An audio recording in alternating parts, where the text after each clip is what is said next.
Shalom, shalom peuple de Dieu, que mon Dieu vous bénisse abondamment de partout où vous nous suivez.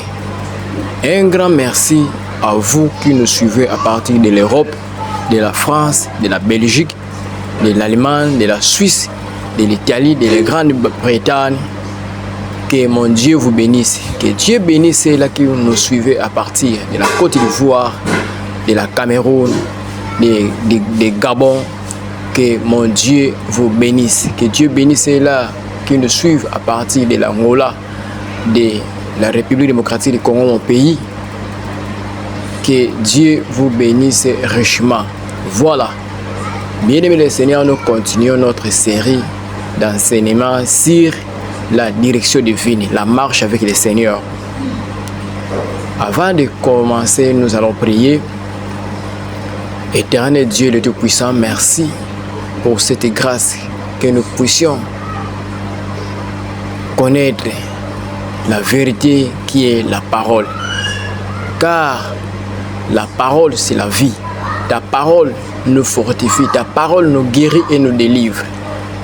Cher Saint-Esprit de Dieu, enseigne-nous, révèle-nous au nom puissant de Jésus-Christ. Merci, Père. Amen. Voilà. L'autre fois, j'ai parlé, mon introduction, c'est la direction divine, que beaucoup d'enfants de Dieu font les affaires sans demander au Seigneur, sans interroger le Seigneur. Beaucoup s'engagent au mariage sans pourtant demander à Dieu, sans pourtant associer le Seigneur.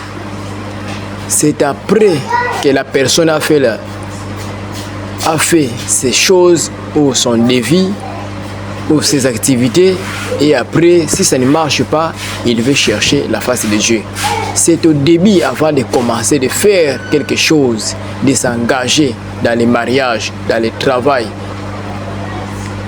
dans tous les domaines, même les voyages, même pour s'investir, il faut d'abord demander la direction de Dieu, que Dieu puisse vous guider. C'est quelque chose de très important, bien aimé dans le Seigneur.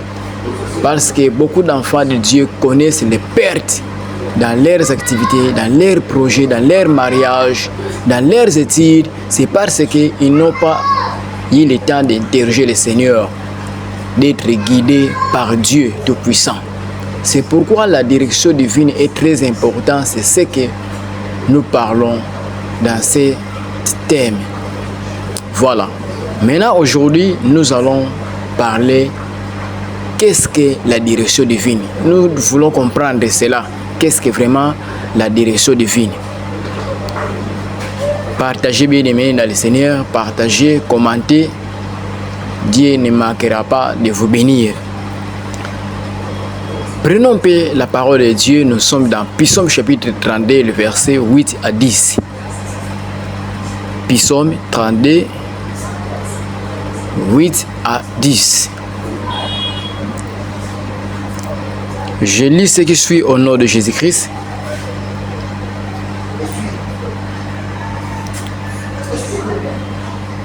Je t'instruirai et te montrerai la voie que tu dois suivre.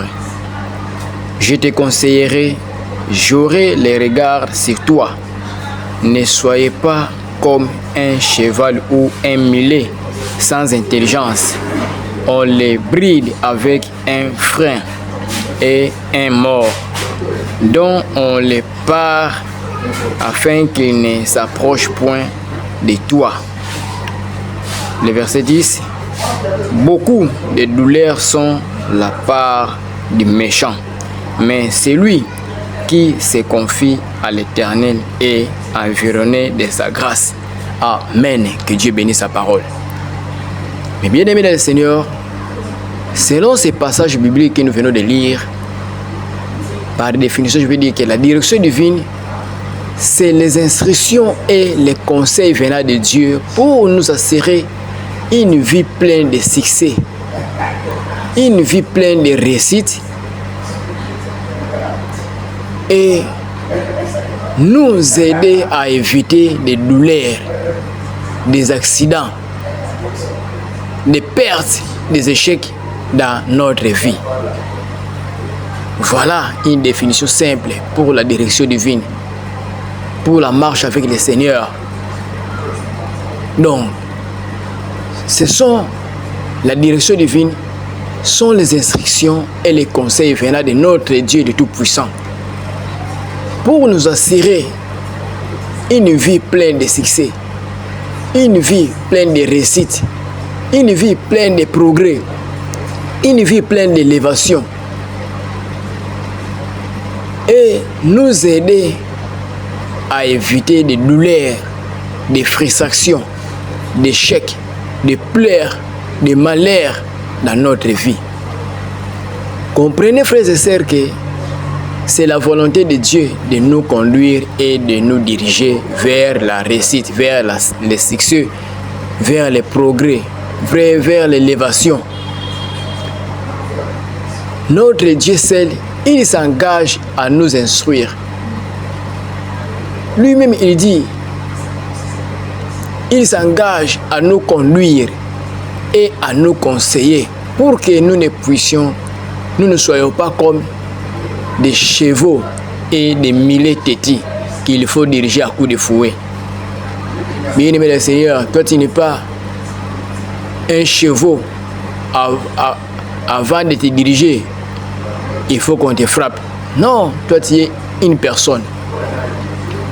Tu as besoin de la direction de Dieu pour mieux faire tes choses, pour mieux régner, pour bien réussir dans ta vie. Je t'instruirai, je te montrerai la voie à suivre, je te conseillerai et je veillerai sur toi. C'est ce que nous venons de lire dans Psaume 32, 8 à 10. Nous voulons parler de l'instruction. Je t'instruirai. Mais bien aimé, l'instruction, c'est le moyen que les professeurs ou les tuteurs utilisent pour apprendre à son élève une certaine connaissance des choses. Ce n'est pas seulement, bien aimé le Seigneur, que l'acquisition d'un savoir, mais en réalité, l'apprentissage d'un certain nombre de règles nécessaires au bon fonctionnement des choses, des règles dont les pratiques nous permettent de réussir ce que nous entreprenons. Donc l'instruction que Dieu nous donne, c'est comme les professeurs quand ils enseignent des élèves, quand il leur apprend d'autres secrets, d'autres directives, d'autres pratiques au bon fonctionnement des choses, comment les choses peuvent être, comment tu dois réussir. C'est ça, l'instruction de Dieu. Si Dieu vous instruit, vous allez bien faire vos choses, vous allez bien faire vos études, vous allez bien résoudre vos problèmes de mariage, de construction.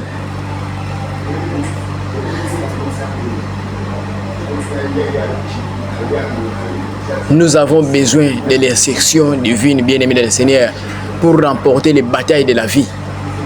Car il est écrit, l'homme ne triomphera pas par sa force. Par ta force, bien-aimé du Seigneur, tu ne réussiras pas. Par ton intelligence, tu ne réussiras pas. Nous avons besoin de l'instruction venant de Dieu. C'est de Dieu peut nous instruire et nous diriger.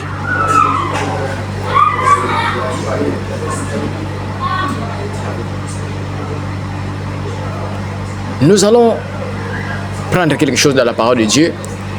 Prenons Proverbe 8, 33. Nous allons voir qu'est-ce que la Bible nous dit. Proverbe 8, 33. Proverbe 8, 33.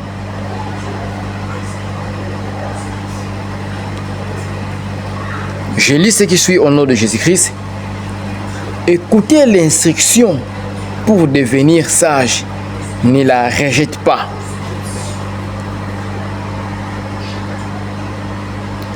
Les règles au bon fonctionnement des choses nous ont communiqué surnaturellement par le Seigneur lui-même lorsque nous nous laissons enseigner, instruits par lui. Laisse-toi être conduit par le Seigneur. Laisse-toi être instruit par le Seigneur. Car les règles de Dieu est au bon fonctionnement pour que tu puisses réussir, pour te communiquer des bonnes choses.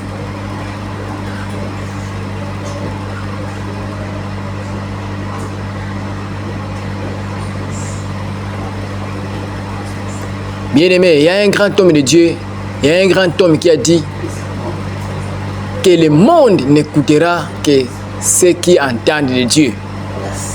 Donc ce qui vient de Dieu est très important que ce que les hommes disent. Nous devons être attentifs avec notre Dieu. Écouter ses instructions pour ne pas faire des erreurs dans la vie. Tant que vous ne prêtez pas attention aux instructions de Dieu, le monde ne fera pas attention à ce que vous dites. Bien-aimés, beaucoup de serviteurs de Dieu qui ont marché avec le Seigneur, ils avaient la puissance. Quand il dit quelque chose venant de Dieu, le monde va écouter cela. Mais toi, enfant de Dieu qui ne prête pas attention aux instructions de Dieu, le monde ne t'écoutera pas, sache-le. Le monde ne va pas attirer attention à ce que tu dis.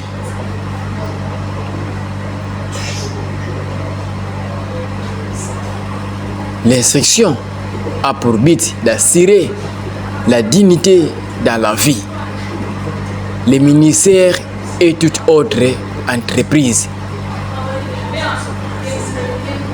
Deuxième chose, Dieu dit, je te conduirai. Frères et sœurs, sachez-le bien que Dieu veut nous conduire. Dieu veut nous montrer la voie. Cela veut dire que choisir une direction n'est pas une chose aisée. Donc c'est celui Dieu qui connaît l'issue des choix qui peuvent être faits. C'est ce fonctionnement de sa parfaite connaissance qu'il peut nous montrer la bonne direction. C'est le Dieu qui peut nous montrer la bonne direction à suivre. C'est le Dieu qui peut te dire, va comme ça, ne va pas, fais ceci, ne fais pas. C'est le Dieu.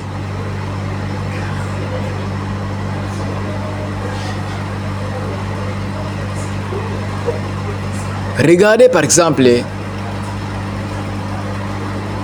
les choix de Lot dans le livre de Genèse. Je peux lire cela. On avance petit à petit, bien aimé le Seigneur, c'est cet enseignement. Ça va nous aider en tant qu'enfants de Dieu de réussir avec le Seigneur. Genèse chapitre 13, versets 8 à 11.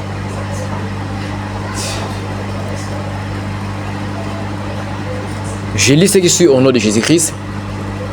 Abraham dit à Lot qu'il n'y a point, qu'il n'ait point, je t'ai pris, des disputes entre moi et toi, ni entre mes bergers et tes bergers, car nous sommes frères. Tout le pays, ça c'est le verset 9, tout le pays n'est-il pas devant toi? Sépare-toi donc de moi. Si tu vas à gauche, j'irai à droite. Si tu vas à droite, j'irai à gauche. Le verset 10. Lot leva les yeux et vit toute la plaine du Jourdain qui était entièrement arrosée. Avant que l'Éternel y détruise Sodome et Gomorrhe, c'était jusqu'à Tsoar, comme un jardin de l'Éternel, comme les pays de l'Égypte. Lot choisit, le verset 11, Lot choisit pour lui toutes les plaines du Jourdain et il s'avança vers l'Orient. C'est ainsi qu'il se sépara l'un et l'autre. Bien-aimés dans le Seigneur, voici que Lot, en voyant ses brebis devenir nombreux, il n'arrive pas à contrôler ou à gérer cela. Il s'est séparé avec Abraham de choisir là où il veut aller.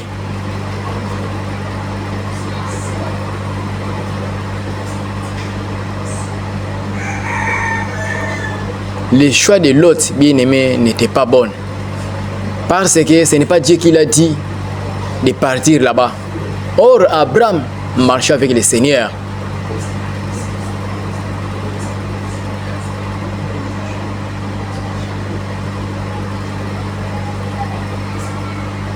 Choisir une direction n'est pas chose aisée, bien-aimé le Seigneur.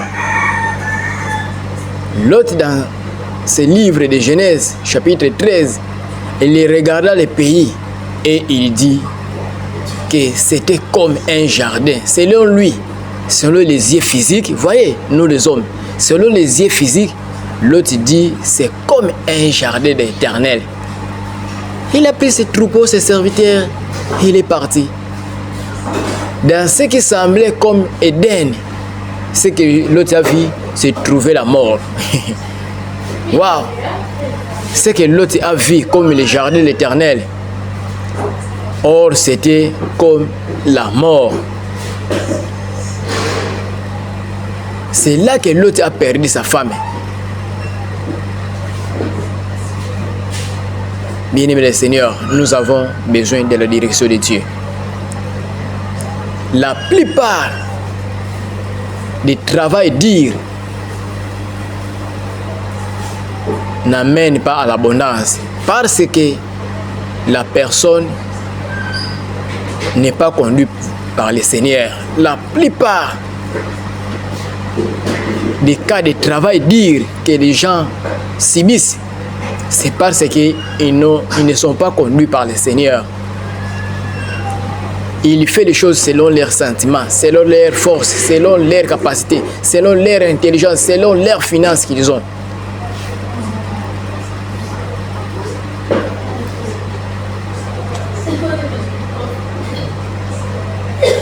Prends avec moi ces passages bibliques. Ecclésiaste 10, verset 15. Ecclésiaste 10, verset 15. Nous voulons terminer. Ecclésiaste 10, verset 15.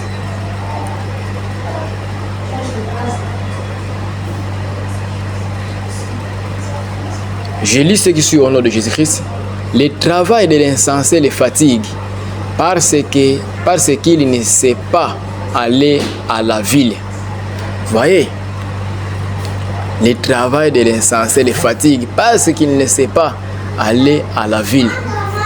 L'insensé travaille dur, mais étant ignorant de la direction de Dieu, de la direction divine, il ne progresse pas, il ne prospère pas. Il ne sait pas comment aller en ville. Il fait du surplace. Il n'avance pas parce qu'il travaille durement.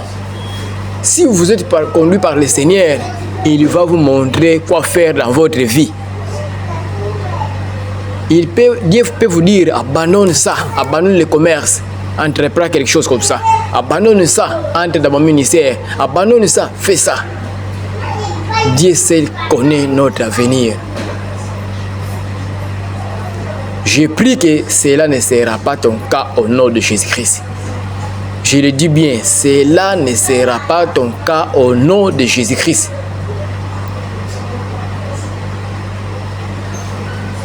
Comme Dieu a choisi de te conduire, le travail dur ne sera pas ton cas au nom de Jésus-Christ.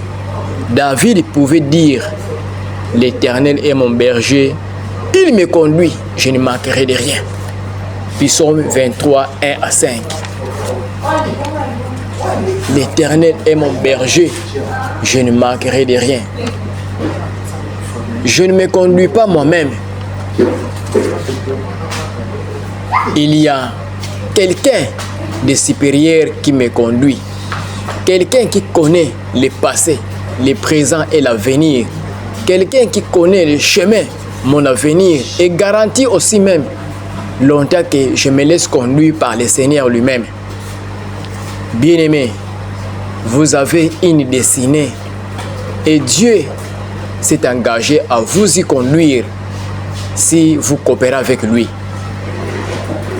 Je vois Dieu désormais à votre côté de vous conduire dans la voie de la réussite au nom de Jésus-Christ.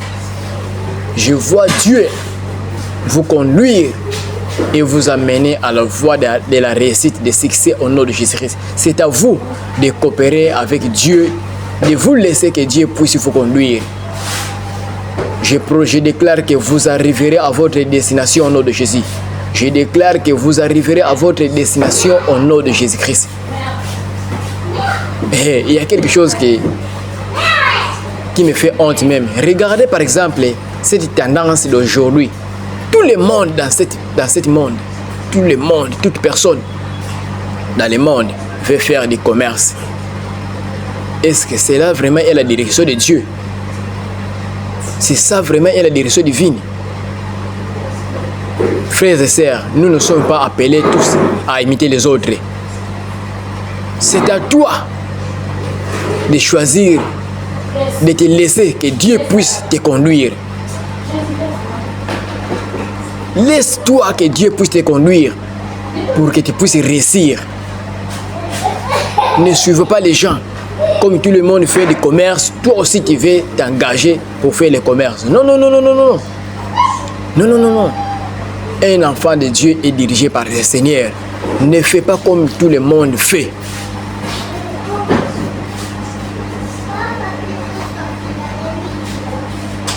Vous savez bien que pour conduire un cheval qui n'est pas dressé, il faut chaque fois le frapper. Ne sois pas comme le cheval. Pas besoin d'être un cheval qui n'est pas d'intelligence, traversant des épreuves et faisant des erreurs en répétition. Marcher par l'instinct. Mais toi, tu es un enfant de Dieu. Il faut que seul le Seigneur puisse te conduire. La volonté de Dieu est de conduire à chaque étape de la vie. La volonté de Dieu, il veut s'engager à nous conduire à chaque étape de notre vie. Voilà, que mon Dieu vous bénisse. Nous allons continuer cette série d'enseignements de la direction divine. Prochainement, je vais parler des conseils.